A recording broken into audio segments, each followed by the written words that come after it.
Olá, alunos! Bem-vindos hoje à nossa última teleaula da disciplina de Ensino de Ciências e Saúde Infantil. Então, como vocês estão vendo aí, hoje a nossa aula é a aula 3. Então, portanto, a última das teleaulas aí da nossa disciplina. Mas vocês sabem que a disciplina ainda não encerra hoje, né? Vocês teriam hoje a atividade do chat. Então, essa atividade hoje, né, o material do chat atividade, eu peço que vocês coloquem no fórum, tá? Então, vocês têm disponibilizado o material que vai ser usado, né, no chat atividade. Porém, o resultado das atividades eu quero que vocês postem, né, no fórum de vocês, e aí os tutores, né, e eu também vou mediando, conversando com vocês aí a respeito das atividades. São alguns estudos de caso que vocês têm lá, são 3 estudos de caso, e esses estudos de caso, eles são referentes aos temas que nós vamos tratar aqui hoje, relacionado com saúde infantil. Porém, eles são bem voltados para a escola, né? Então, para o ambiente escolar, justamente pensando na formação de vocês como pedagogos, como professores também, tá certo?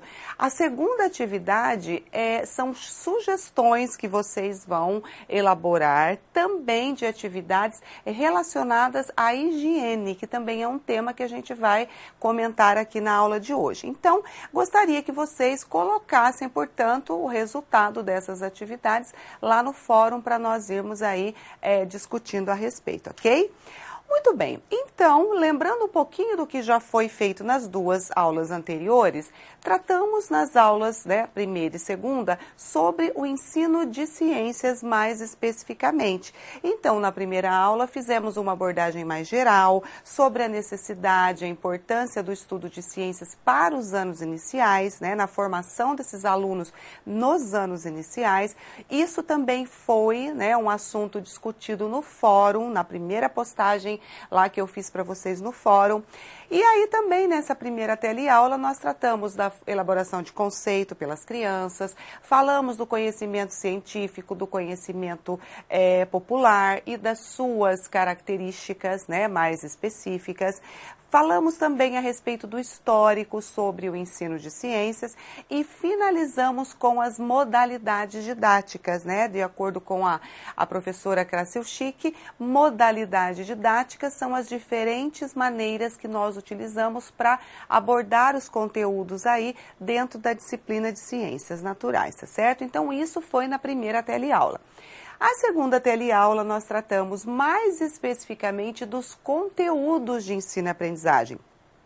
Dentro dessa visão dos conteúdos, eu apresentei para vocês também alguns documentos de ensino. Então, por exemplo, PCNs, né? Por exemplo, diretrizes curriculares para a educação básica, diretrizes curriculares aí que são ligadas para a educação ambiental, né? Então, tratamos um pouquinho sobre isso e também colocamos aí algumas das modalidades didáticas também como exemplos, né? Para serem utilizadas ali pelos alunos. Então, a parte de ensino de ciências nós tratamos mais especificamente na primeira e na segunda teleaula.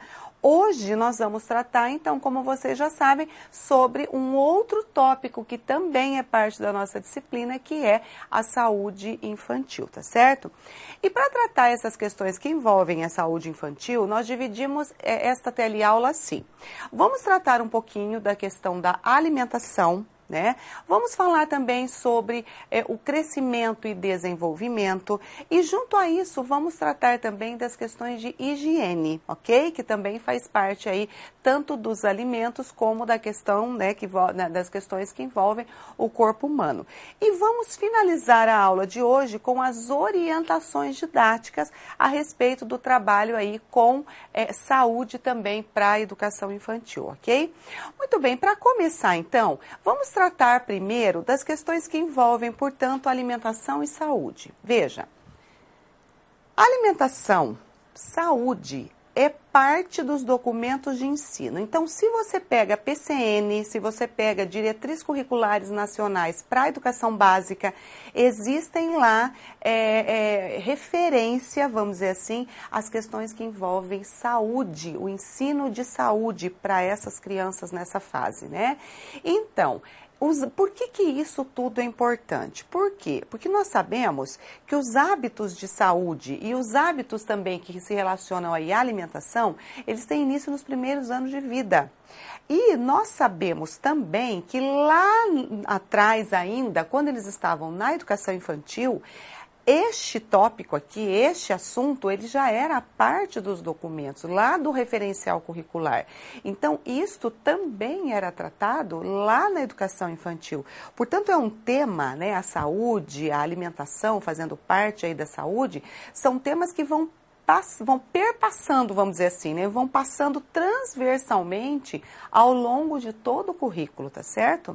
Bom, as questões que envolvem alimentação, ela não é um compromisso só da escola, como a gente está dizendo, mas ela é um compromisso principalmente da família também, né? Então, da família e da escola.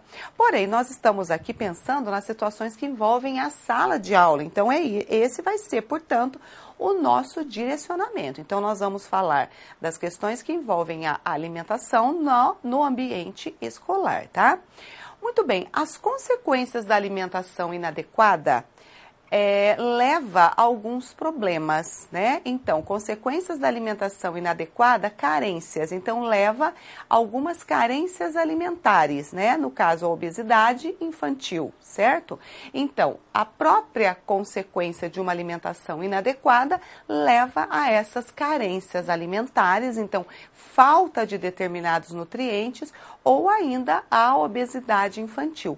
Com relação a carências alimentares, os estudos têm mostrado hoje que não tem sido um fator assim, digamos assim, muito em evidência, né? Então, não é algo, existe, a gente sabe que existe, né? Mas não é algo hoje que é tão frequente como, por exemplo, a questão da obesidade. Então, a obesidade hoje, ela é sim um problema muito sério, assim como as carências alimentares. Porém, nós temos mais casos de obesidade do que em carências alimentares. É isso que os estudos têm nos mostrado recentemente, ok? Na atualidade. Continuando, então, veja. Aqui para vocês lembrarem um pouquinho, porque vocês já conhecem isso aqui, né? Isso aqui é lá do ensino médio que nós aprendemos a classificação dos nutrientes. Então, nós sabemos que os alimentos, eles são formados, né? Eles contêm determinados nutrientes. Então, esses nutrientes, cada um deles vai ter uma função no organismo. Então, proteínas, por exemplo, sabemos que elas servem como, elas têm função construtora, então, cabelo, unha, pele, ossos, células, tecidos, enfim, são constituídos de proteínas. Assim como também os nossos anticorpos, enzimas, né? Uma série de outras funções as proteínas têm no nosso corpo, né? Então, elas são extremamente necessárias na alimentação.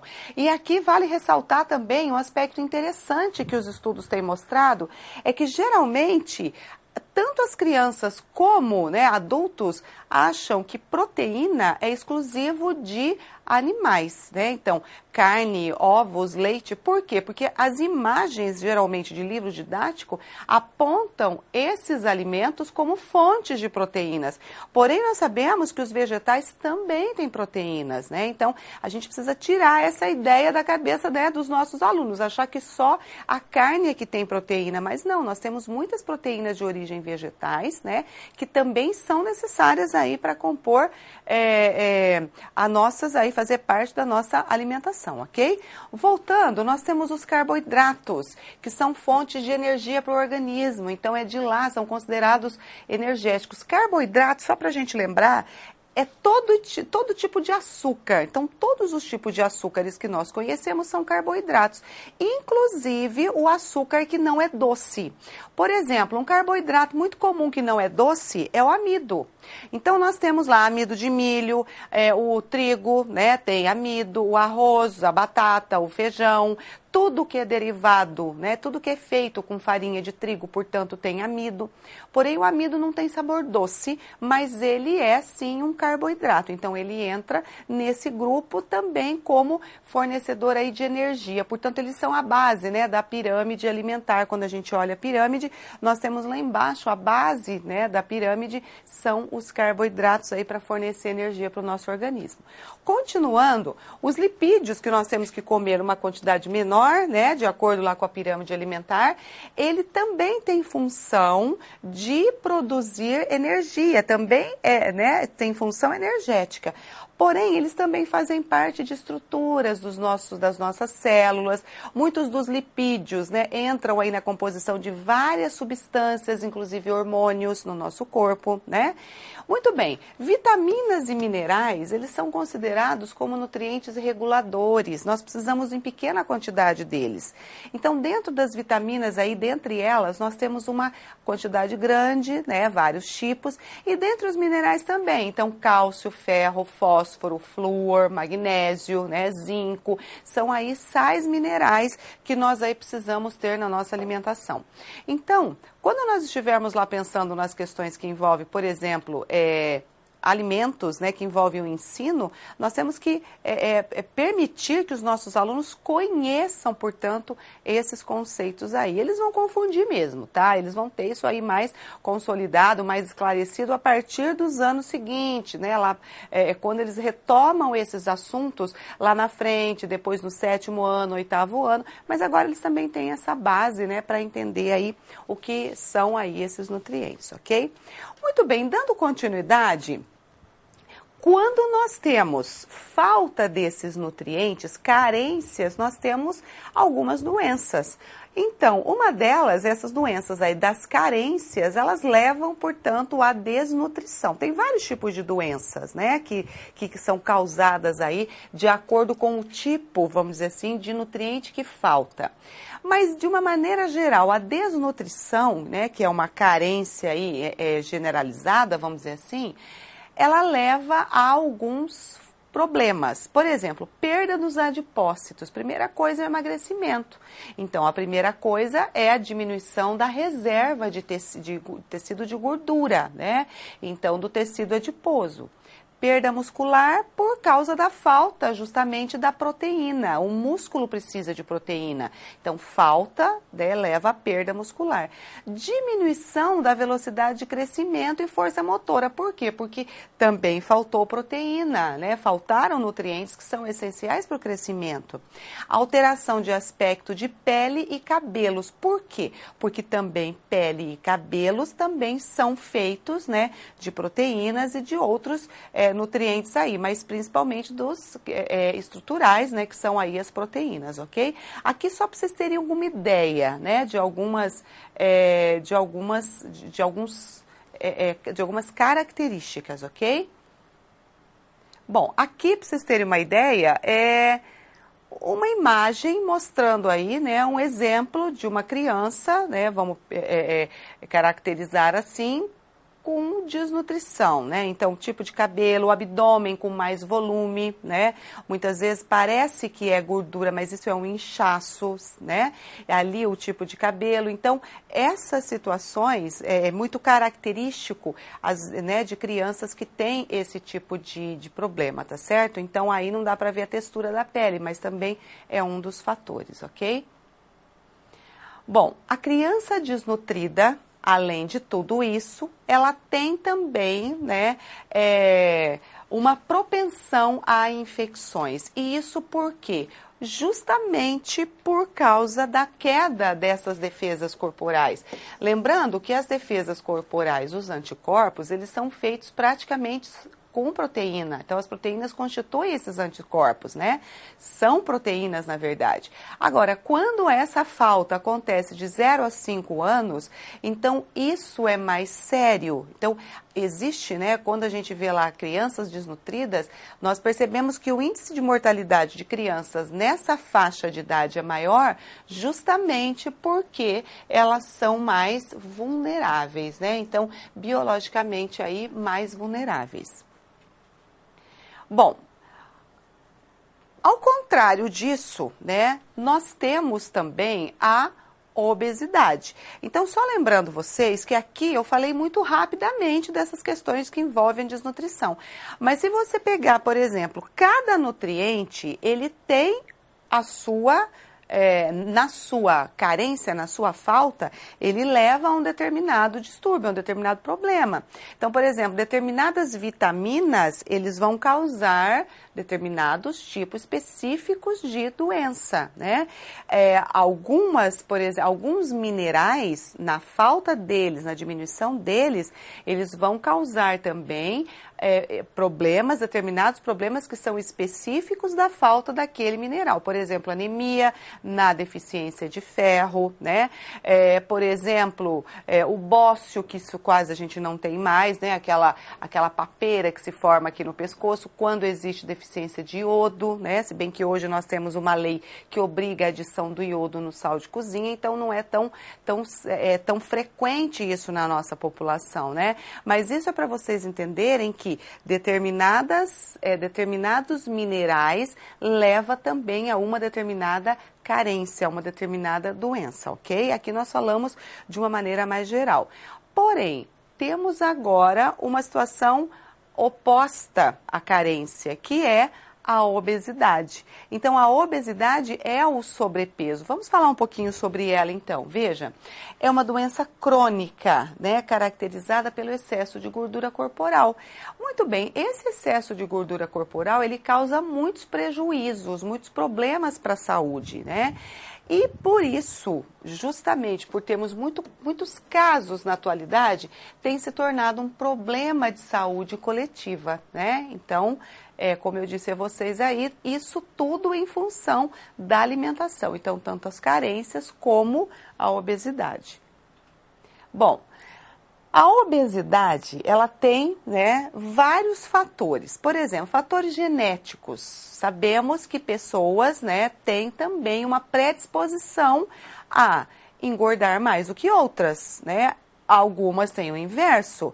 Então, isso está relacionado com as questões de metabolismo de cada um, né? Que também estão relacionados aqui aos fatores genéticos. Então, tem pessoas, por exemplo, que têm um determinado metabolismo, né, no seu organismo, que, digamos assim, evita, né, a obesidade. Por quê? Porque eles emagrecem com facilidade. Outros têm um metabolismo mais lento e o que acontece? Há uma predisposição maior à obesidade, né? Então, aqui são fatores que são do próprio indivíduo, são fatores endógenos. Nós temos também, né, aqueles que são fora do organismo, que são fatores externos, que são, por exemplo, os fatores, a nutrição, o comportamento do próprio indivíduo, né? Então, aqui, os hábitos alimentares aqui é um dos fatores que mais contribui para isso. Além disso, né, associado a esses fatores, nós temos o sedentarismo, né, que aí o que acontece? Então, esses fatores nutricionais associados ao sedentarismo também levam ao problema da obesidade, tá certo? Então, aqui várias causas, né, várias situações levam a essas situações. Pensando nesse problema da obesidade, por ser também frequente nas nossas escolas, a gente vê, por exemplo, muitas crianças na escola, isso é muito comum, que muitas vezes em dias muito quentes, eles ainda vão, né, com roupa, com blusa, com roupa de manga comprida, e aí você pergunta, mas o que acontece? Por que você vem com esse tipo de roupa na escola com esse calor, né? Aí a criança acaba dizendo para você, porque eu tenho vergonha, porque eu sou gorda, porque os alunos ficam dando risada de mim, entende? Então isso é muito, a gente vivencia isso no ambiente escolar, né? Então são coisas que nós precisamos ficar atentos, e principalmente para que essas crianças não sofram aí discriminação e bullying, né? Mas vale, nesse caso, um trabalho também para que essa criança aprenda a comer corretamente. Não vamos também acolher, né, essas situações, mas sem também orientar, né? Em função disso, pensando nessa situação que nós vivenciamos na sociedade, na escola e muitas vezes dentro da nossa casa, né? Eu tenho um problema desse em casa também. Nós vamos pensar agora nessa atividade que eu vou colocar para vocês. Veja, a atividade vocês vão fazer com base na figura que eu vou apresentar, tá? Então, com base na figura a seguir, eu quero que você discuta, que você pense nestes aspectos. Quais as dificuldades encontradas por pais e por professores ao abordar o assunto alimentação? O que a gente tem de dificuldade quando nós vamos tratar desses assuntos com os nossos alunos? E, além disso, como é que os pais e os professores podem proceder para conscientizarem as crianças sobre esses aspectos? Vamos ver a imagem, então. Veja, essa é a figura que vocês estão vendo. Então, vocês estão vendo aí uma criança comendo, né? Na verdade, ela tem aí na sua frente um prato, né, com alimentos mais naturais, porém não é isso que ela está pensando, né? O que ela tem interesse, o que ela está pensando são esses outros alimentos que estão acima, né? Então veja o que nós temos aí na nossa vida diária, tá certo? Então um tempinho para vocês aí pensarem nessa atividade e em seguida eu retorno para fazer o comentário com vocês.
Pessoal, retomando então, veja, se nós pensarmos, temos alguma dificuldade sim para tratar desses assuntos, principalmente com os pequenos, Por quê? Como vocês viram na imagem, temos à nossa disposição uma diversidade grande de alimentos que são muito mais atraentes para o nosso paladar do que, na verdade, os alimentos naturais que são mais saudáveis. Então, veja, a partir do momento que a criança começa a ter acesso, começa a comer esses alimentos industrializados que são muito mais calóricos, elas terão mais dificuldades em aceitar depois os alimentos naturais que são mais saudáveis também. Então esse é um problema e nós temos muito disso à nossa disposição.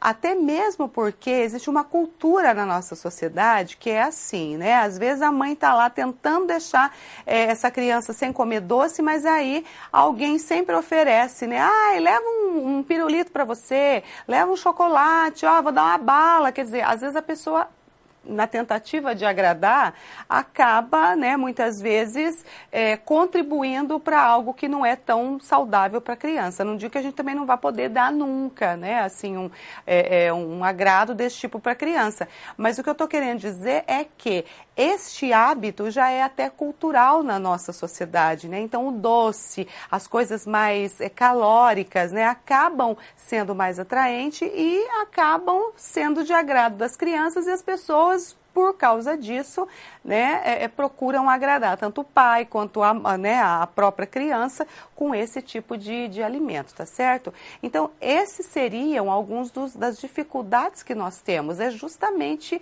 fazer esse trabalho, conscientizar a criança a respeito disso. A gente vê muito em casa, as crianças não querem comer, né? Por quê? Porque o alimento lá industrializado é muito mais gostoso, nós sabemos disso. Porém, temos que, desde pequeno, levá-los a essa conscientização, né?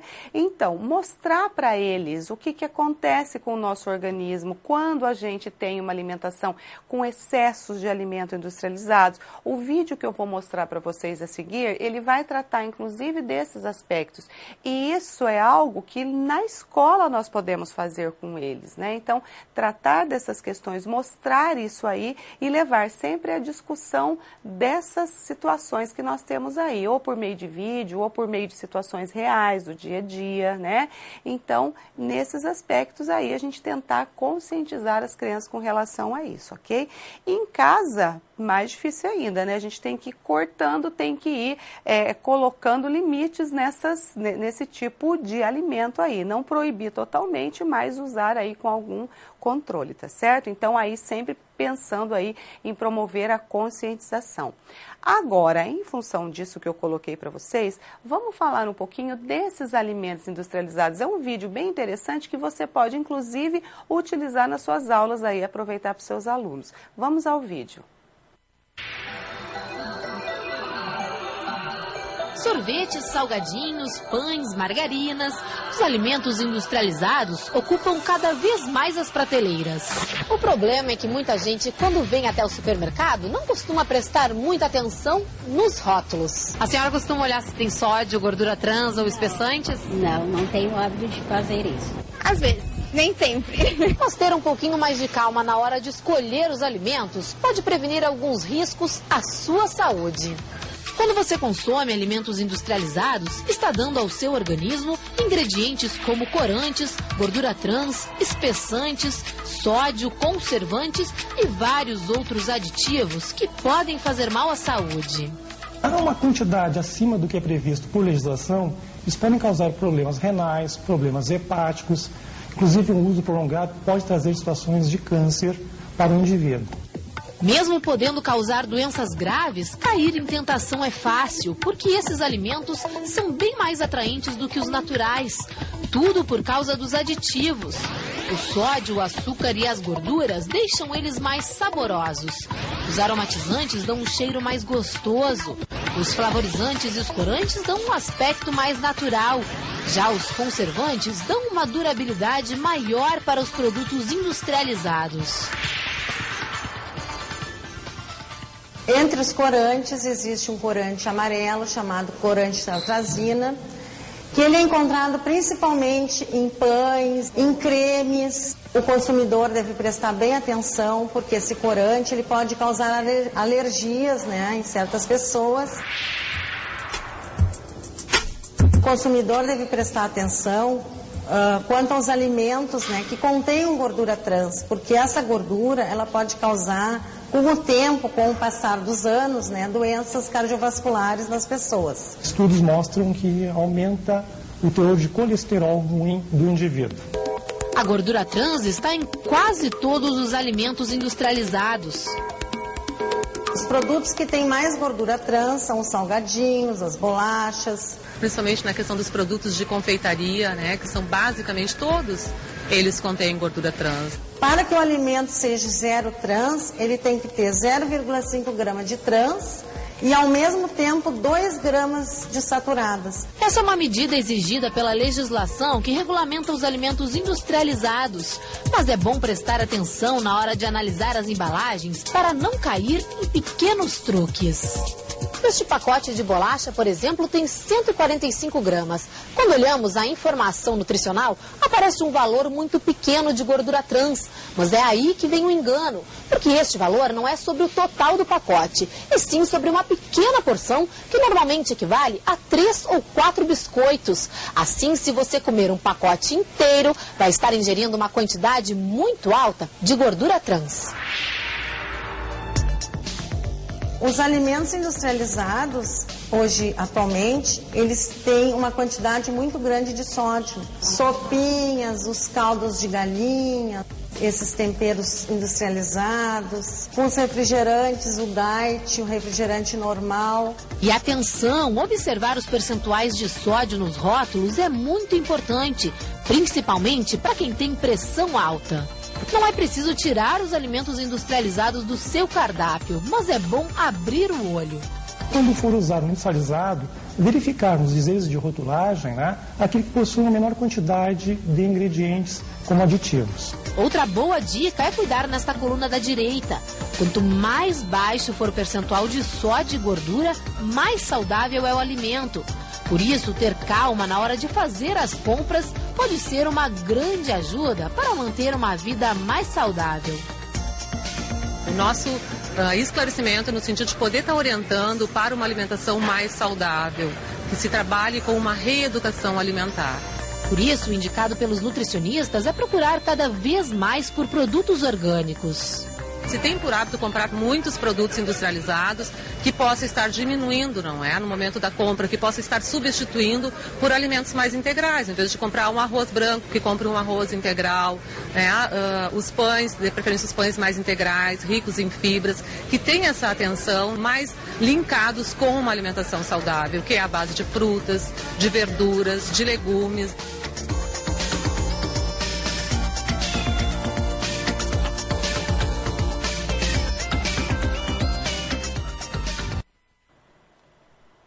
Pessoal, viram então o vídeo? Que interessante, até para nós, pensarmos um pouquinho na nossa reeducação alimentar, como a nutricionista bem coloca ali no final, Mas então, eu coloquei aqui para vocês algo que... fiz algumas anotações aqui com relação ao vídeo, Vocês viram ali o que foi colocado a respeito dos alimentos industrializados. Então, o problema do sódio, o problema da gordura trans e dos corantes. Então, aditivos que são usados justamente para dar mais sabor, justamente para melhorar a textura, dos alimentos, melhorar a cor, enfim. Então, produtos que acabam não fazendo tão bem para a nossa saúde. E um aspecto importante também, que mostrou ali, que é necessário que a gente também chame a atenção dos alunos e também para nós termos essa preocupação com relação à porção, porque muitas vezes a gente olha no rótulo e vê ali a quantidade, por exemplo, de... Porém, aquilo ali não é para a embalagem toda, não é para todo aquele pacote, mas é por porção. Então, é interessante nós termos essa consciência, então ter atenção a isso. Quanto é uma porção? Então, eles colocam lá, por exemplo, se é um pacote de bolacha, quanto equivale aqui a uma porção? Então, são 2 bolachas, 4 bolachas, quanto é uma porção aqui desse pacote, Então, o que tem ali não é para o pacote todo. Então, esse é um dado importante que muitas vezes nós deixamos de prestar atenção, ok? Então, pensando aí nisso que eu coloquei para vocês e também lembrando da atividade anterior, vamos pensar aí nessa conscientização, promovendo, portanto, essa situação de reeducação alimentar, ok? E ainda, para finalizar a parte da obesidade, veja, a qualidade do alimento consumido e a forma que o mesmo é preparado também pode ser responsável pelo ganho extra de peso. Então, por exemplo, ao invés de fritar, o que é importante muitas vezes, daria para fazer assado, cozido de alguma outra maneira.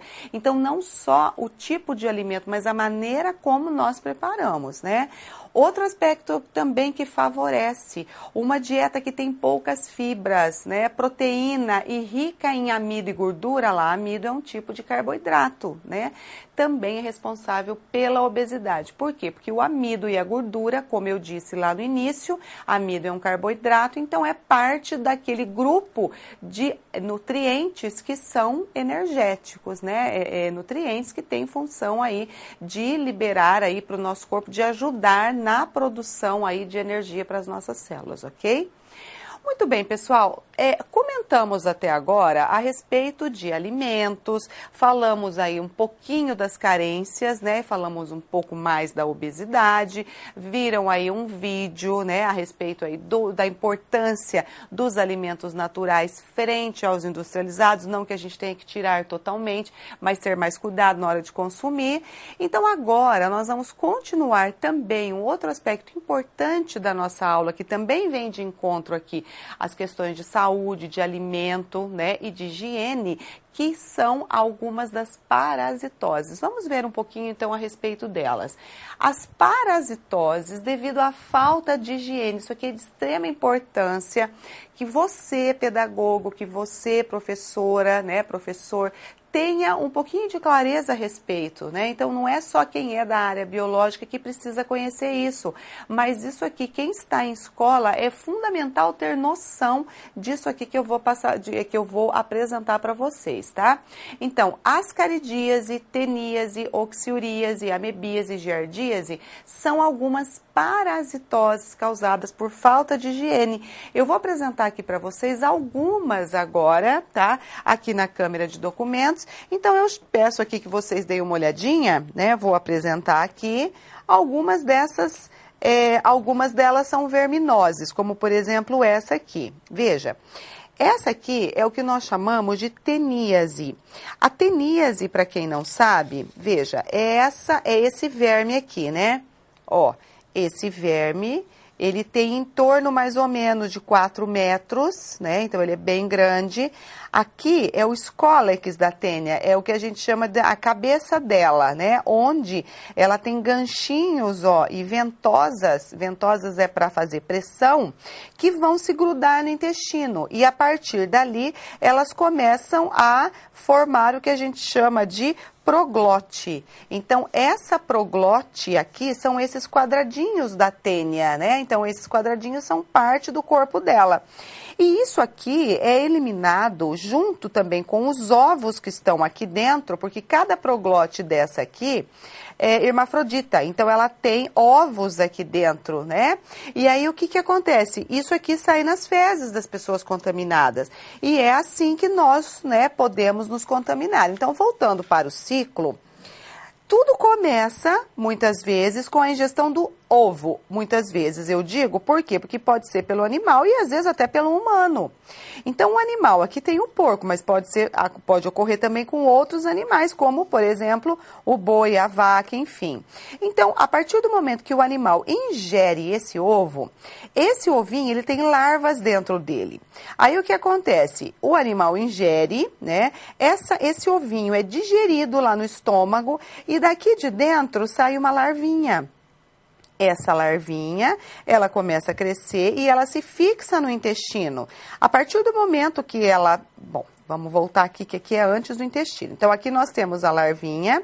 Essa larvinha, ela se fixa na musculatura do animal, como vocês estão vendo. E aí, ela fica aqui no músculo do animal. E aqui nós temos uma doença que se chama cisticercose. Então, aqui o animal, ele está fazendo o hospedeiro intermediário dessa doença. Acontece que quando nós ingerimos esse ovo, esse mesmo processo é feito em nós. Então, muitas vezes, esse cisticerco, ao invés dele se formar, por exemplo, no músculo, ele pode se formar, por exemplo, no cérebro, em outras áreas do corpo. Então, não é o verme, na verdade, que vai para o cérebro, como muita gente diz. Não é isso que está acontecendo. É o cisticerco, lá dentro, sim, tem um cistinho, né, com uma larvinha muito pequenininha, que nós chamamos de cisticerco, que não vai virar aquele verme grande nessas condições. Ele vai ficar no músculo ou em outros órgãos. O que acontece, isso aqui acontece no humano e acontece no animal. Acontece que, no caso do animal, a carne do animal serve de alimento para nós. Então, o que acontece? A pessoa, quando come essa carne já está contaminada com essa larvinha. E aí, o que ocorre? Se essa carne for mal passada, né, não estiver devidamente cozida, essa larvinha, agora, a pessoa come, então, olha aqui o ciclo, então, a pessoa comendo uma carne contaminada, o que ocorre? Essa carne, ela vai para o estômago, ali dentro ela vai ser digerida e aí vai para o intestino. E lá, esse cisto aqui, né, com o que nós chamamos de cisticerco, onde já tem ali o escólex da tênia, ele vai se fixar no intestino e vai começar a desenvolver, então, a tênia. Então, aqui nós temos um verme que se chama popularmente de solitária, né? Mas por quê? Porque nós comemos a carne do animal contaminado. Se nós não comermos essa carne, o animal está com cisticercose. Mesma coisa seria, né, retomando, quando nós comermos direto esse ovo, nós também adquirimos a cisticercose. Então, aqui são duas doenças. A teníase, quando come o cisticerco diretamente da carne, e o cisticerco quando come diretamente o ovo, né, que fica daí encistado no músculo, ok? Muito bem, então aqui, para eliminar para, digamos assim, evitar que isso aconteça, o que tem que fazer? Evitar comer o ovo, né, então as fezes nunca podem ficar soltas, elas precisam ir para o sanitário, o esgoto precisa de tratamento, né? E a carne também, uma segunda maneira de combater isso aqui é o controle da carne, então carnes bem passadas. Se bem que hoje a gente tem controle nos frigoríficos para isso aqui também, mas vale a pena a gente também consumir as carnes, né, não tão mal passadas assim, né? Bom, esse outro ciclo é o ciclo da lombriga, tá? O nome que a lombriga causa, a doença que a lombriga causa, chama-se ascaridíase. Então, aqui nós temos as duas lombrigas, vocês viram que a tênia, cada quadradinho dessa aqui é hermafrodita. Então, a tênia, ela vive sozinha no intestino. A lombriga não, podemos ter várias, até porque a lombriga existe o macho e a fêmea. O macho é menorzinho e a fêmea é maior, né? Então, nós temos aqui, ó, o macho tem essa região que se chama espículas peniais, que é por onde ele cruza com a fêmea. A fêmea, portanto, é maior, então ela vai levar em torno de uns 20 centímetros, mais ou menos, um verme desse, tá? Eles cruzam lá no intestino e aí o que acontece? A pessoa que está contaminada, ela vai começar a defecar com esses ovos. Então, nas fezes da pessoa vão existir esses ovos. Se esses ovos contaminam água, contaminam plantas, né, verduras, enfim, frutas, se muitas vezes moscas passam em cima dessas fezes e vão para os alimentos e contaminam os alimentos com esses ovos, o que acontece? A pessoa ingere esse ovo. Então, uma vez que esse ovo é ingerido, ele tem uma larvinha aqui dentro, ele vai para o intestino e ele começa o ciclo novamente, tá? Então, ele vai lá para o intestino. No intestino, a lombriga se fixa ali, começa a crescer, começa a se reproduzir e os ovos começam a ser eliminados. Então, é muito comum os nossos alunos pensarem que a lombriga nós adquirimos porque ficamos com vontade de comer alguma coisa. E isso nós temos que tirar, né? Temos que conversar com eles, temos que fazer com que eles não pensem assim e mostrar isso para eles, que é uma doença que nós adquirimos exatamente por falta de higiene, tanto dos alimentos, né, como, por exemplo, das más condições, por exemplo, da água que não seja bem tratada, enfim. Então, essa aqui, né, também aí um caso de uma verminose. Aqui, gente, nós temos o caso da amebíase, giardíase, não é verme, eles são protozoários e também, ó, vejam que é pela água contaminada, verduras contaminadas, mas tudo começa como, né?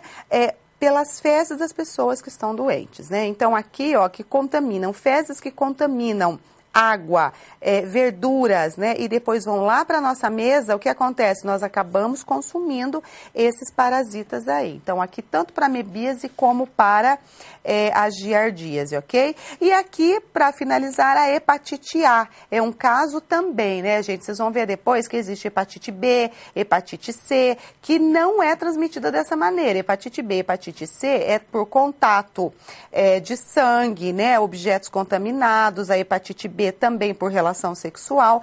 A hepatite A, o vírus dela é transmitido da mesma maneira, né, que transmite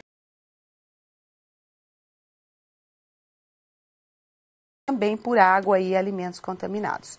Bom, gente, vocês viram aí como é importante, né, as questões de higiene. Então, isso aqui, tanto para, como eu disse, para quem está na escola, né, portanto, para o pedagogo, para os professores, enfim, tudo isso aqui, quem vai trabalhar com criança precisa ter esses conhecimentos, tá certo? Não para diagnosticar, né, que ninguém vai diagnosticar nada na escola, mas para nós termos noção, para a gente poder esclarecer isso para os alunos, né, e para nós também termos conhecimento dessa realidade, que isso aqui independe, né, independe de classe social, ok?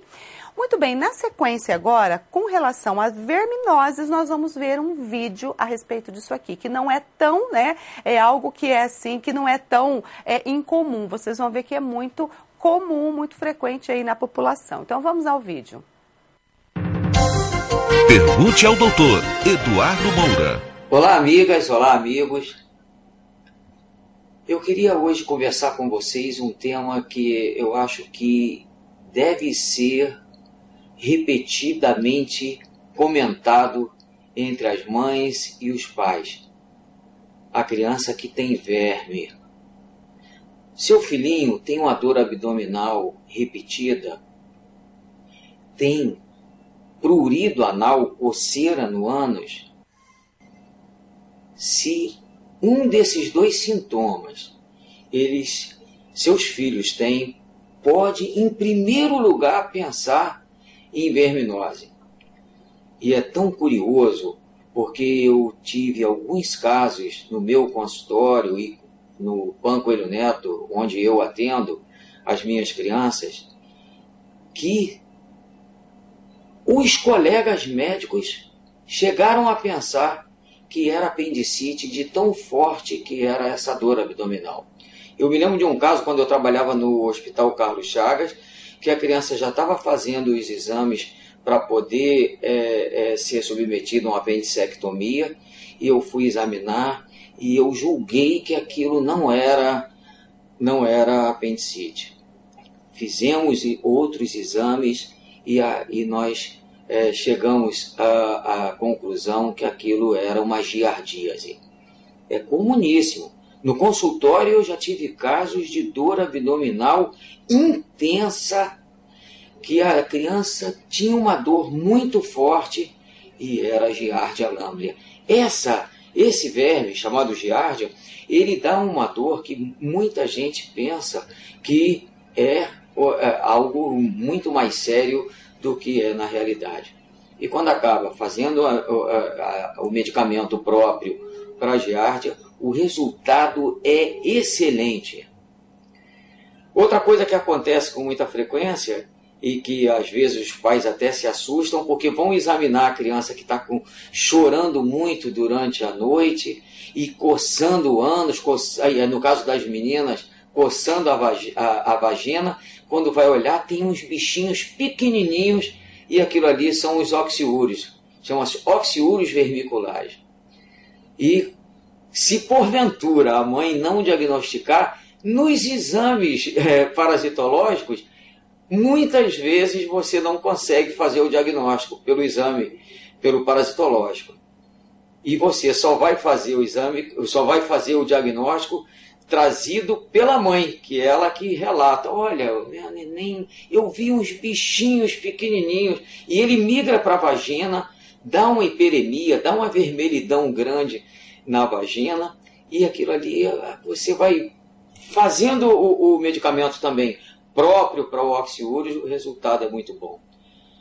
O Ascaris lumbricoides, que é um outro verme que já foi mais comum, e hoje menos, graças a Deus, com as condições de higiene, com as orientações que são dadas, né, pelos profissionais da área da saúde, mesmo nas escolas, eles podem atingir tamanhos enormes. Eu também, trabalhando no Hospital Carlos Chagas, eu trabalhava na emergência do Hospital Carlos Chagas, muitas vezes eu vi obstrução por Ascaris. Ele ocluía, ele fechava o intestino e às vezes era necessário abrir o abdômen para poder tirar aqueles vermes e refazer o trânsito intestinal. Hoje em dia nós temos medicamentos também para ascaris, para trichuris, que é um outro vermezinho que aparece com uma certa frequência, para tênia, a entamoeba, nós vemos também, não vemos em grande quantidade. Tudo isso, que esses palavrões todos que eu estou falando, mas são vermes que se você fizer o exame, tanto e para vocês adultos também, hein? Não é só criança, porque tem muita gente que fica pensando, não, agora eu já estou grande e não faço mais, não vou fazer mais exame de fezes. Tem que fazer também. Eu vejo no PAN Coelho Neto muitos casos de adultos que estão com verminose. Fez o exame, vem, de um modo geral, aparece como resultado o verme que a pessoa, que a criança ou que a pessoa tem, e o tratamento sendo feito direitinho. E às vezes é necessário fazer para toda a família, é importante dizer isso para vocês também. E conclusão, aquilo ali tem uma resposta muito boa. Pergunte ao doutor Eduardo Moura. Bom, pessoal, então, isso que eu apresentei para vocês, até que o médico comentou aí também no vídeo, são os parasitas que vivem dentro do corpo, então são os endoparasitas. Agora eu vou apresentar para vocês 2 ectoparasitas que também são comuns na escola, um mais do que o outro. Então a pediculose, que é muito comum, que é o que nós chamamos de piolho, né? Então, os piolho, e a escabiose, que é a sarna, né? Que é não tão comum, graças a Deus, mas pior ainda do que o piolho, né? Mas vamos ver, então, aqui, esse ciclo do piolho. Então, aqui, gente, a pediculose é o nome, portanto, da doença, né? Agora, o piolho é esse bichinho que vocês estão vendo aqui, ele é um insetinho.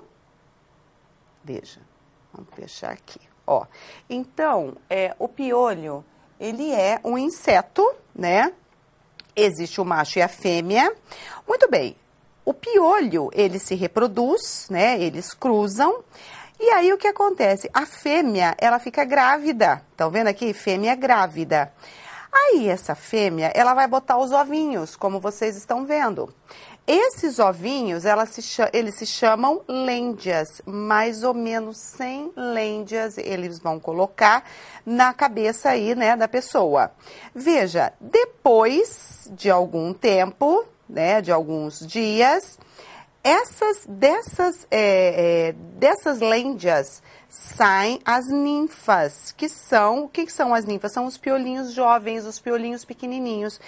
Veja a quantidade, mais ou menos 100. Olha quantos também que nascem, né, das lêndias.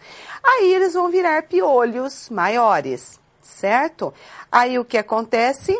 Depois de 7 dias, né, eles se transformam aí nesses piolhos aí maiores. Então, o que acontece? Nesse caso, o que vai ocorrer? Aí eles já começam, então, passar de um indivíduo para outro. O piolho, ele passa por contato, né? Ele não voa, vamos dizer assim, não tem asa. Então, precisa ter contato de pente, de boné, escova de cabelo, né? Enfim, contato de uma cabeça para outra, proximidade, né? Então, enfim. Aqui por exemplo, as lêndias e os piolhos, né? No fio, a disposição deles nos fios. Agora, uma coisa que é muito importante, gente, é assim, olha, existem vários medicamentos para destruir o piolho e lêndias. O que ocorre é que nós precisamos tomar cuidado, porque muitos desses medicamentos, eles vão fazer o quê? Eles destroem os piolhos. Mas as lêndias, elas estão muitas vezes ali, não são destruídas totalmente. Então, os tratamentos que nós fazemos para piolho, o que acontece? Ele tem que ser feito e depois de 7 dias, ele precisa ser refeito. Então, se vai passar, por exemplo, um determinado produto no cabelo, né, que uma loção, né, o produto em si, esse tratamento ele precisa ser repetido depois de 7 dias. Por quê? Porque deve ter muitos ainda que não nasceram. Então eles estão destruindo esse aqui. Mas muitos, né, ainda podem estar por nascer. Então por isso é que depois de 7 dias tem que fazer outro para destruir aí os que vieram a partir dos ovinhos novamente. Então aqui a pediculose. O outro que é muito comum, que é a escabiose, veja, claro que aqui a gente tem uma imagem do Sarcoptes scabiei, que é o nome científico de um ácaro. Ele não é um inseto, ele é um ácaro, né, da família dos escorpiões, da família da aranha, né, ácaros. E os ácaros, eles causam a sarna, eles são muito pequenininhos. E aqui vocês estão vendo é a pele, é uma imagem mostrando a pele. E esse parasita, ele entra por contato direto da pele, roupa contaminada, pele da pessoa contaminada com a sua, e ele entra aqui, ó, e ele anda por baixo da pele aqui, como vocês estão vendo, ó, e isso causa muita coceira. E geralmente eles fazem isso mais à noite, então é onde coça mais. E aqui nós temos uma imagem de como ficam, né, qual é o aspecto que isso aqui causa. Então, olha, feridas, né, coceira, vai desenvolver coceira mesmo. Aqui, ó, também, olha, veja como é que fica, né, depois de um tempo, a pele da pessoa, né, então causa muita coceira. E a mesma coisa, gente, feito o tratamento, depois de uma semana ele precisa ser repetido. Inclusive existem vários tratamentos de via oral, né, que são remédios que se tomam, que acabam também com vermes e também com esses ectoparasitas, ok? Então aqui eu apresentei, portanto, para vocês 2 ectoparasitas que são muito frequentes nas escolas e é bom também que você conheça, né, e fique aí atento a essas situações. Isso é muito comum em ambiente de escola, por quê? Porque tem muita criança e a criança não tem essa noção, ela fica muito perto da gente, né, perto dos outros e acaba contaminando e muitas vezes contaminando os professores também, né, por isso que é bom que a gente também conheça, tenha clareza desses, né, desses problemas que ocorrem lá. Em função disso agora, outra atividade para vocês. Então vamos ver, veja, quais os cuidados mais frequentes devem ser ensinados aos alunos para evitar verminoses e os ectoparasitas, tá? Então, os endoparasitas e os ectoparasitas. Mais um tempinho para você realizar essa atividade, daqui a pouquinho nós retornamos.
Bom, pessoal, então retomando, os cuidados que vocês já viram, né, durante aí o período em que eu expliquei para vocês aí sobre os endoparasitas, né, e os ectoparasitas também. Então, no caso dos endoparasitas, por exemplo, as giardíase, a amebíase,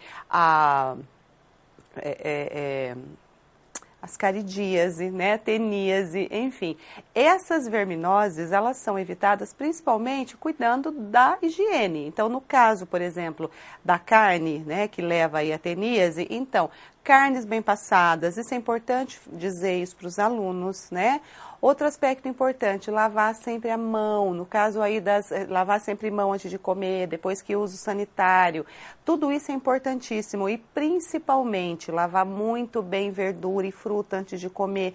Inclusive existe até, né, algo que a gente até pode comentar, que isso alguns postos de saúde até distribuem, eu não sei na região de vocês, mas isso existe. A famosa Que Boa, né, aquela água sanitária que a gente conhece, a Que Boa é o nome comercial dela, né, mas é água sanitária. Existe o posto de saúde, eles têm um preparado próprio para lavar verdura, que não é exatamente igualzinho da água sanitária, ele é mais diluído, né? Então, se não tiver no posto de saúde, os supermercados têm, né, hipoclorito, que é lá essa substância que é usada, por exemplo, para lavar verduras. Então, pingar um pouquinho na verdura quando se lava, né, frutas, enfim. São medidas que a gente pode ensinar para os nossos alunos e ter muito cuidado com água também, né? Então, muitas vezes eles vão lá de final de semana, vão em rios, vão em determinados lagos que tem água poluída. Ah, mas eles vão só nadar. Sim, mas sempre quando vai nadar, acaba tendo contato com a boca, né? Essa água, então acaba aí também tendo acaba sendo uma fonte de contaminação. Então, o caminho aqui é orientar, né? Orientar, mostrar, colocar vídeos e nunca assim, só falar. Sempre trazer alguma imagem, algo que chame a atenção deles, porque sabemos, já falamos isso nas aulas anteriores, a importância que tem aí os diferentes modos de representar um determinado conhecimento para que a criança possa aprender melhor, né? Então, não só falar, não só escrever, não só o texto, mas também as imagens, os vídeos, enfim, as outras modalidades que a gente usa, o teatro, paródia, enfim, todas essas coisas ajudam aí na consolidação dessa aprendizagem, ok? Muito bem. Com relação aos ectoparasitas, também falamos aí, né? Tem algum caso na escola, então temos que alertar, porque senão a escola, né, a sala toda acaba sendo contaminada. Então, ensinar mesmo o que precisa ser feito. Claro que sem expor o colega.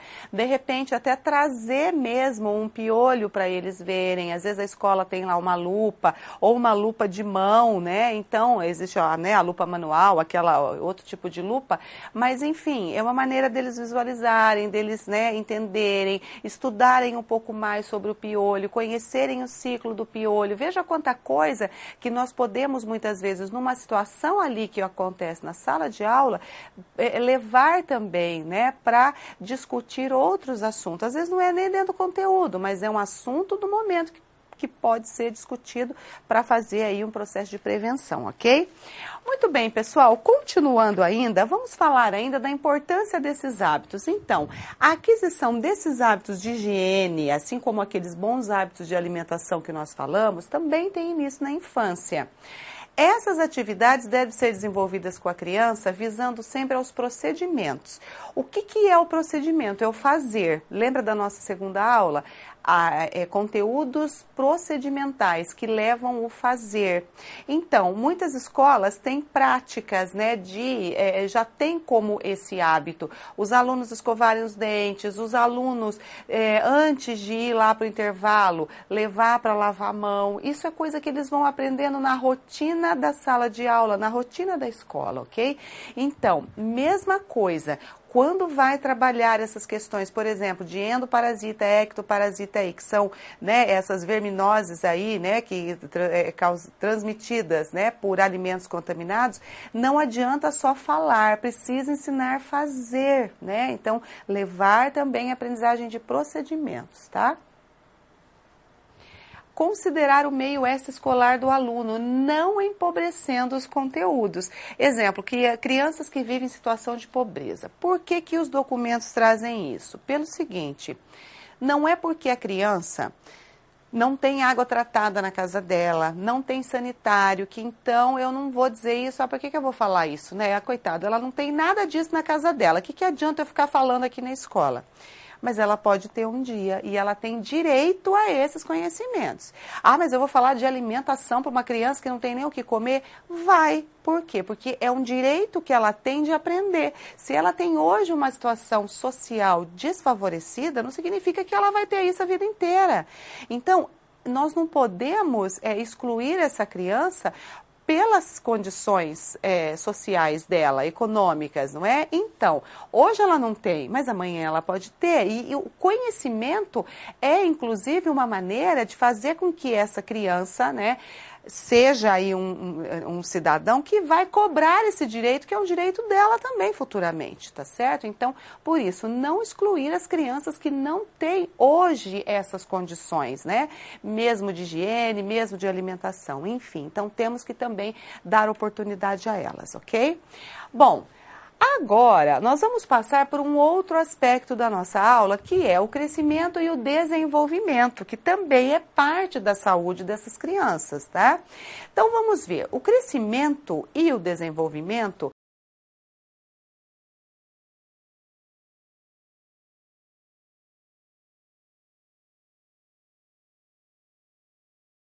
massa corpórea, então é o crescer, né? Tanto aí quem vai crescer em estatura, como quem vai aumentar aí na questão da obesidade, né? Então, como a gente diz assim, é crescer lateral, né? Então, vamos supor, nós já não crescemos mais estatura, nós vamos crescer para os lados, né? Que só para brincar um pouquinho, tá? Mas, enfim, é o crescimento, então é divisão celular, ok? Muito bem.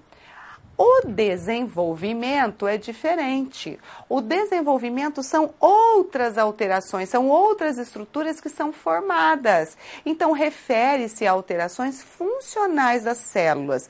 Então, esse desenvolvimento, ele vai ocorrendo muitas vezes à medida que o crescimento também vai acontecendo. Então, aqui eu coloquei para vocês um exemplo assim, os órgãos reprodutores. Esse é um exemplo muito clássico, né? Por quê? Porque durante o período em que essa criança está crescendo, o organismo dela todo está desenvolvendo em estatura, né? Vamos dizer assim. O que ocorre é que quando chega na puberdade, esses órgãos, eles vão agora desenvolver outras funções. Então, essas outras funções nós colocamos como um desenvolvimento.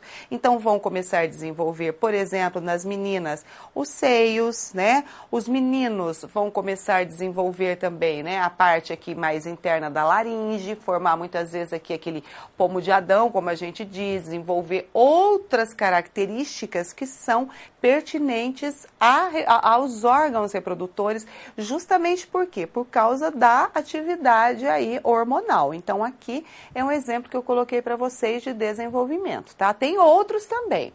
Agora, veja, o desenvolvimento de uma criança, ele é considerado desde a função biológica e função psicológica, né?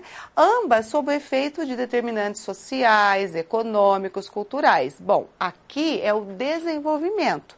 Então, a questão psicológica, biológica, ela vai também interferir no desenvolvimento. O crescimento, ele vai ser dividido em fatores intrínsecos e extrínsecos. Então, vamos ver um pouquinho sobre o crescimento. Então, o crescimento, ele depende de fatores que são intrínsecos, que são os orgânicos, e de extrínsecos, que são os ambientais. Então, tratando dessa questão aqui do crescimento, o crescimento, ele é determinado geneticamente. Então, existe, né, uma tendência nas famílias que já têm uma estatura mais alta, dos filhos também terem essa estatura mais alta. Famílias que têm uma estatura mais baixa, mediana, também os filhos seguirem esse padrão. Porém, esses são fatores intrínsecos. Então, depende desses fatores hormonais, depende desses fatores genéticos, né? para o crescimento. Agora, existem os extrínsecos, isso é do ambiente. Então, por exemplo, a prática de esportes, exercício físico. E um outro fator muito importante hoje que nós temos, que é a alimentação. Então, já tem estudo que mostra isso, que crianças hoje, as crianças hoje, os adolescentes de hoje, eles têm uma estatura maior, né, são mais altos do que de algumas décadas atrás. Por quê? Por causa do tipo de alimentação também que nós temos hoje. Então, isso já é mostrado em alguns estudos. Agora, só a alimentação sozinha, ela também não dá conta. Por quê? Né, de levar aí ao aumento de estatura. Porque o fator intrínseco, ele também é muito importante. Então, praticamente, o que manda nisso tudo aí é a genética, né? Ela é aí, nesse caso, o fator preponderante, ok? Mas sabemos que, apesar disso tudo, a genética, ela também sofre influência do ambiente, ok? Continuando, então, a velocidade do crescimento depois que a criança nasce, ela é muito grande até os 2 primeiros anos de vida. Então, até o primeiro ano de vida, ainda mais ainda, né? A criança cresce muito rapidamente no primeiro ano de vida e até os 2 primeiros, né? Isso aí, ela vai, por exemplo, tendo um declínio até os 5 anos de idade, né? Então, se fosse assim, né, essa criança, se ela não tivesse esse declínio, então ela iria crescer exageradamente. Mas não. Então, no primeiro e no segundo ano, o crescimento ele é mais acelerado. Agora, a partir do 5º ano, essa velocidade ela já é menor. Então, em torno de 5 a 6 centímetros por ano é o que essa criança vai crescer aí a partir do 5º ano. Então, isso vai até o início do estirão que ocorre na adolescência. Então, quando chega na adolescência, a criança tem um estirão, né? Aquele período lá, a fase em que esse crescimento é mais acentuado. Esse estirão, ele depende muito, né? Não é regra, ele vai depender muito de cada um, mas as meninas em geral, elas têm um estirão antes dos meninos. Então, isso vai acontecer mais ou menos por volta dos 11 anos e nos meninos por volta dos 13. Então, sabemos que as meninas, elas crescem, né? E se desenvolvem nessa época da puberdade mais cedo do que os meninos. Os meninos é um pouquinho mais tardio, certo? Então, aqui a gente tem aí essa diferença com relação a taxa de crescimento. E aqui, como vocês estão vendo, é um gráfico que mostra aqui, ó, o estirão, né, de crescimento. Então, aqui a altura. Vocês estão vendo que o pico de crescimento aqui nas meninas, ó, ele é diferente, né? Então, esse pico de crescimento das meninas, ele vai ocorrer ali, olha, por volta dos 11, 12 anos, como vocês estão vendo aqui no gráfico, né? E o pico de crescimento aqui para os meninos, ele é um pouquinho mais para frente aí na idade, né? Então, aqui uma curva, é um gráfico, né, mostrando essa curva aqui, que tem aí essa diferença um pouquinho aí com relação à idade, né, dos meninos e das meninas. Agora, temos que tomar cuidado, gente, porque isso, como eu coloquei para vocês, não é uma regra, tá? Então, não é porque, mas ainda o meu filho tem 13 anos, mas ele ainda não teve estirão de crescimento. Isso aí é o ritmo de cada um, né? Ou aquela criança, ela está, né, abaixo da estatura, será que ele não vai crescer? Calma, todo mundo tem aí o seu período de estirão, tá certo? Claro que aí existem também outros fatores. Então, se isso não acontece, aí só mesmo o médico, né, os endócrinos, para diagnosticar e fazer lá o famoso raio-x, né, daqui da mão, né, para ver a ossificação aqui, né, dos ossos da mão, ok? Então, aí são outras coisas que fogem ao domínio aí da escola, tá certo? Muito bem, pessoal. Então, falamos um pouquinho aqui das questões de alimentação, né, da questão de higiene, da saúde do modo geral, um pouquinho sobre crescimento e desenvolvimento. E agora, um outro fator também que é importantíssimo, que aí está diretamente relacionado à saúde das crianças, é a imunização, as vacinas. Vamos falar sobre elas, então. Veja, o que é a imunização, né?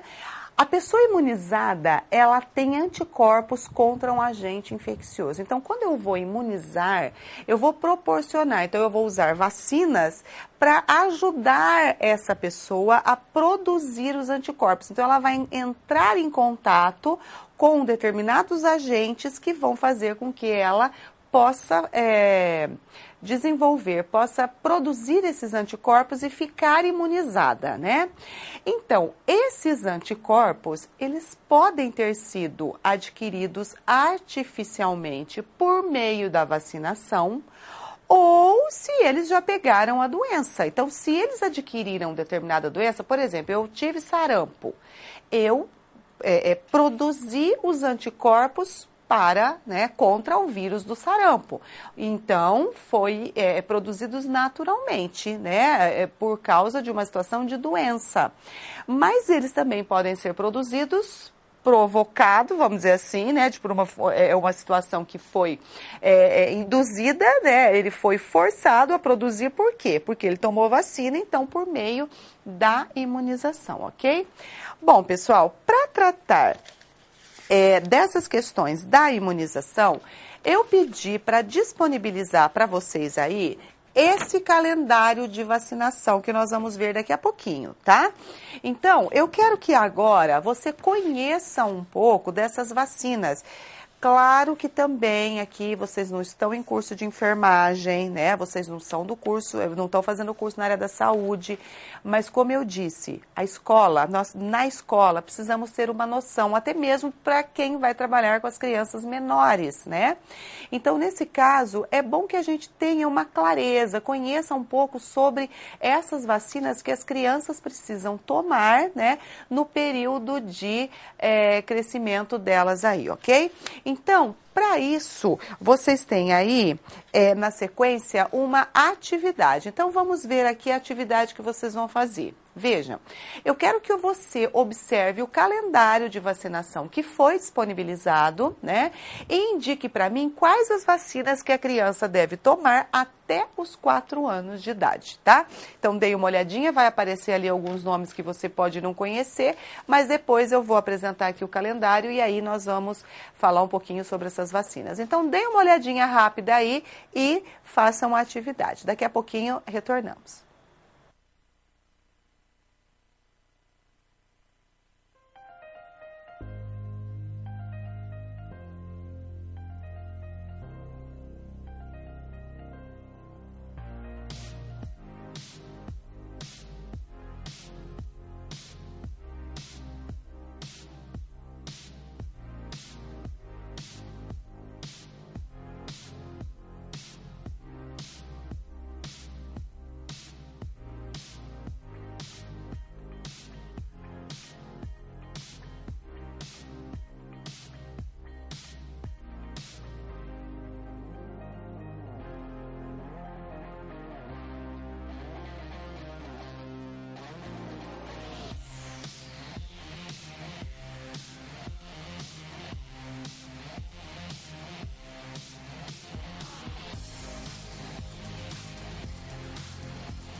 Pessoal, vamos retomar então? Então, veja, eu vou apresentar aqui para você o calendário que foi disponibilizado, ok? Vamos dar uma olhadinha então nessas vacinas aqui no calendário. Então, veja, ó, vocês têm aqui, né, ali é só vocês olharem, então, as crianças, adolescente, adulto e idoso. Então, essas são as vacinas que vocês têm aí, né, à disposição. Então, lembrando que a BCG, por exemplo, né, são vacinas que é aquela ali, né, que são dadas, por exemplo, logo ao nascer, então a BCG, que é aquela que vocês sabem que é para tuberculose, aí nós temos as doses da hepatite B. Então aqui são todas essas, né, que vocês aí já viram aí, já conhecem do próprio calendário de vacinação, tá?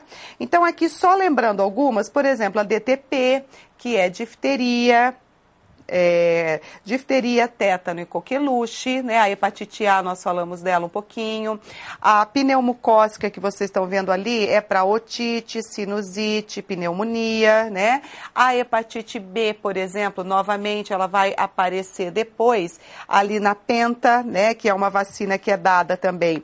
É a mesma que eu falei lá para vocês anterior, né? Da tetravalente, mais a hepatite B. Então ali é uma outra dose que existe aí para de reforço para hepatite B. Aí vocês têm lá também a tríplice, né, que tem lá a tríplice viral, sarampo, rubéola e cachumba, portanto, dado para essas vacinas. Enfim, então, olhando aqui no calendário, veja a quantidade que nós temos aí, né, para as crianças aí até 4 anos, ok?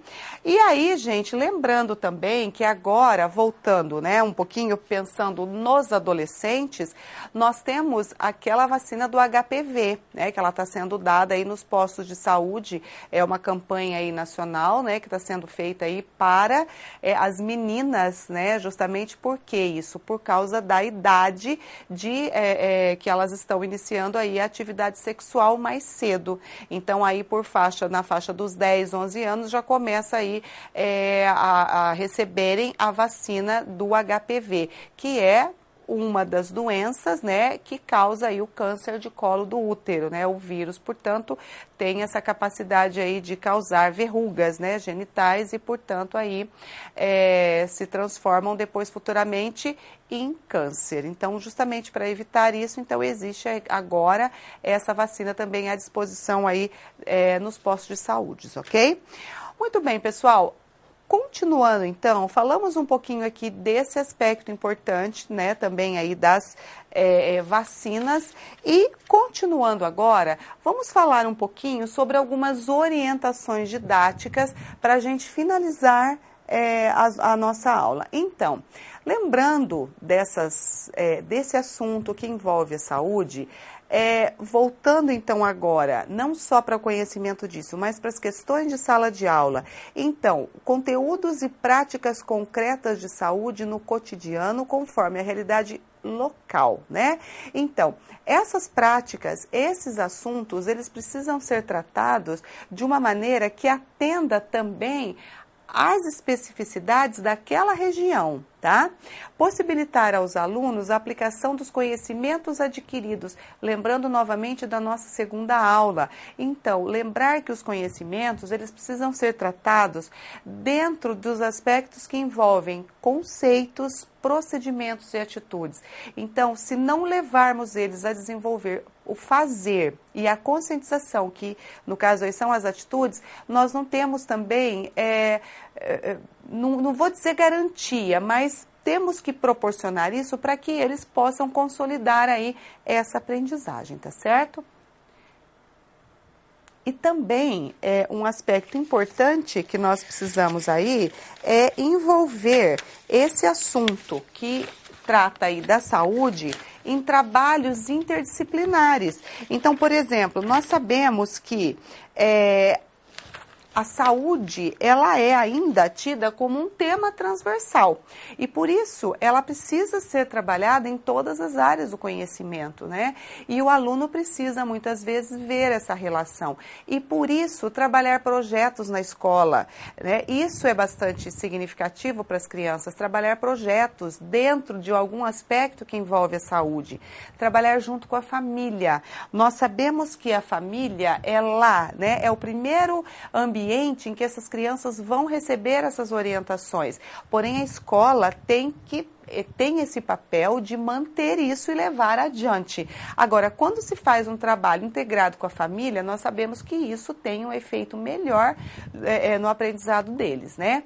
E também um aspecto importante, considerar particularidades, né, das crianças, como a faixa de idade e o desenvolvimento, ok? Muito bem, pessoal. Então, finalizamos aqui hoje a nossa última teleaula, né? Temos aí também, lembrando à disposição de vocês o fórum e lembrando mais uma vez que no fórum vocês vão fazer aí a postagem das atividades que estão no chat para essa aula, ok? E lembrando também que além disso, né, vocês têm também o material de vocês, até mesmo para vocês aí se prepararem para a nossa prova, né, uma das avaliações que teremos aí na próxima semana, ok? Então, um grande abraço para vocês e nós estamos aqui à disposição para os estudos e para o que vocês precisarem. Um grande abraço e fiquem com Deus.